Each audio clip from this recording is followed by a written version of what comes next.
আমরা সততার পরীক্ষায় এই ছাত্র সংসদগুলোকে শতভাগ উন্নীত দেখতে চাই। এইখানে 1% কোনো ফেইলিওর এই জাতি দেখতে চায় না।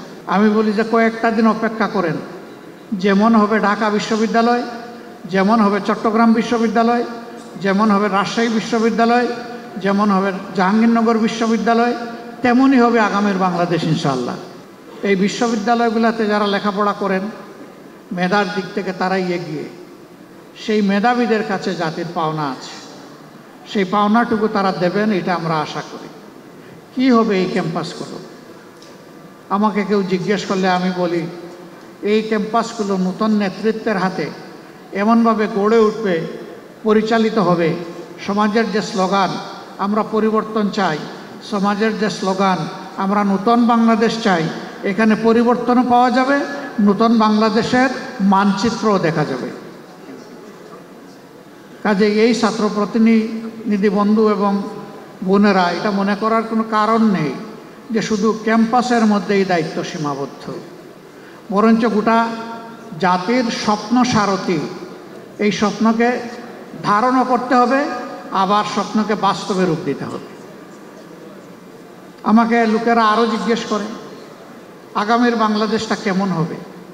আমি বলি যে কয়েকটা দিন অপেক্ষা করেন, যেমন হবে ঢাকা বিশ্ববিদ্যালয়, যেমন হবে চট্টগ্রাম বিশ্ববিদ্যালয়, যেমন হবে রাজশাহী বিশ্ববিদ্যালয়, যেমন হবে জাহাঙ্গীরনগর বিশ্ববিদ্যালয়, তেমনই হবে আগামীর বাংলাদেশ ইনশাআল্লাহ। ইউনিভার্সাল কার্ডিয়াক হসপিটাল, আপনার হৃদয়ের আরো কাছে। তাইলে বুঝতেই পারছেন আপনাদের উপরে দায়িত্ব কত ভারী। কিন্তু আমি বিশ্বাস করি এই ভারী দায়িত্বের পাহাড় নয়, পর্বত আপনারা ডিঙ্গাতে পারবেন ইনশাআল্লাহ। আমি সবসময় তারুণ্যের বিকাশের পথে, আমি তারুণ্য নির্ভর একটা বাংলাদেশ দেখতে চাই, এবং আমি নই, আমরা সবাই দেখতে চাই, 18 কোটি মানুষ দেখতে চাই। এই তরুণরা আগামীর বাংলাদেশ কিভাবে গড়বে তার রিহার্সাল হচ্ছে এখনকার ছাত্র সংসদের মাধ্যমে। আমি বাড়তি 3টা জিনিস আশা করব ভেরি স্পেসিফিক্যালি। নাম্বার 1, প্রত্যেকটা বিশ্ববিদ্যালয়কে সেন্টার অফ একাডেমিক এক্সিলেন্স হিসাবে গড়ে তোলার জন্য ফার্স্ট প্রায়োরিটি হওয়া উচিত এই ছাত্র সংসদগুলোর। এর সাথে অবভিয়াসলি শুধু বই খাতা মেলে পড়ব আর ক্লাসের একটা লেকচার আমি শুনবো দেখব, বিষয়টা তা না। বিশ্ববিদ্যালয়গুলো তো মূলত হচ্ছে গবেষণার কেন্দ্রবিন্দু।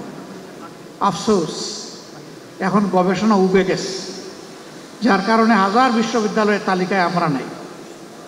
আমরা চাই এই দুয়ারটা খুলে দেওয়ার পথে প্রত্যেকটি ছাত্র সংসদ অগ্রণী ভূমিকা পালন করুক, এটি হোক তাদের 1 নম্বর প্রায়োরিটি। এর সাথে শিক্ষার পরিবেশ নিশ্চিত করার জন্য যা দরকার ক্যাম্পাসে যতটুকু ম্যাক্সিমাম সামর্থ্য কুলায় সেই এফোর্টটাকে ম্যাক্সিমাইজ করা দরকার। নাম্বার 2, অতীতের কলুষিত ছাত্র রাজনীতিতে আমরা শুনতাম, আমরা দেখতাম ছাত্র সংসদে যারা নির্বাচিত হন তারা বিশ্ববিদ্যালয় এবং কলেজগুলার বিভিন্ন উন্নয়নমূলক কর্মকাণ্ডে তারা জড়ায় পড়েন, তারা অংশ বসান, অসৎ উপায়ে রুজি করেন। আমরা সততার পরীক্ষায় এই ছাত্র সংসদগুলোকে শতভাগ উন্নীত দেখতে চাই। এইখানে 1% কোনো ফেইলিওর এই জাতি দেখতে চায় না। কারণ ইতিমধ্যে যুবকদের নিয়ে জাতির যে অ্যাসপিরেশন তৈরি হয়েছিল, কারো কারো ভুলের কারণে সেই জায়গায় ভাটা পড়েছে। আমি চাই সেই ভাটার জোয়ার এই ছাত্র সংসদগুলোর মাধ্যমে ফিরে আসুক। তারা যেন প্রমাণ করে যে না, কয়েকজন মানুষের ব্যর্থতা মানে গোটা ছাত্র সমাজের ব্যর্থতা নয়, এটা আমরা মেনে নেব না। আমরা প্রমাণ করব ছাত্ররা সবসময় ন্যায় সত্যের পক্ষে, কল্যাণের পক্ষে, এবং ছাত্ররা সবসময় বৈষম্যহীনতার পক্ষে।